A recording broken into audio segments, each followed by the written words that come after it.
ഞാൻ കഴിഞ്ഞ യാത്രയിൽ സ്റ്റേ ചെയ്ത ഹോം സ്റ്റേ ആണ് ഫണ്ടൂറ എന്ന് പറഞ്ഞിട്ട്, തേക്കടിക്കടുത്തുള്ള ഒരു ഹിൽ ടോപ്പിന്റെ മേളിലുള്ള നല്ല വ്യൂ ഉള്ള ഒരു ഹോം സ്റ്റേ. പുതിയ ബിൽഡിംഗ് ആണ് ഇത്. This is not a paid promotion. എനിക്കിങ്ങനെ കുറച്ച് നല്ല സ്റ്റേകൾ ഓൺലൈൻ വഴി കണ്ടുപിടിച്ച് അങ്ങനെ പോയി താമസിക്കണമെന്നുള്ള ഒരു ആഗ്രഹമുള്ള ഒരാളാണ്. ഇതൊരു കുമളിയിൽ തേക്കടിയിൽ സ്റ്റേ ചെയ്യാൻ പറ്റിയ ഒരു ഹോട്ടലിനെ പരിചയപ്പെടുത്തുന്നതാണ്. ഫണ്ടൂറ എന്ന് പറഞ്ഞ ഹോട്ടലാണ്.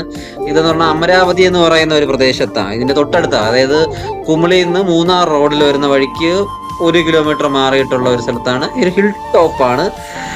വ്യൂ പോയിന്റ് ഒക്കെ ഉള്ള ഗ്ലാസ്, റൂമിന്റെ ഒരു സൈഡ് ഫുള്ള് ഗ്ലാസ് ആണ്. രാവിലെയൊക്കെ മഞ്ഞ് ഒന്ന് ഇറങ്ങുന്നതൊക്കെ കാഴ്ചയൊക്കെ കാണാൻ പറ്റും. ചീവീടിന്റെ വിളി കേൾക്കാൻ പറ്റും. വളരെ മനോഹരമായിട്ടുള്ള ഒരു സ്റ്റേ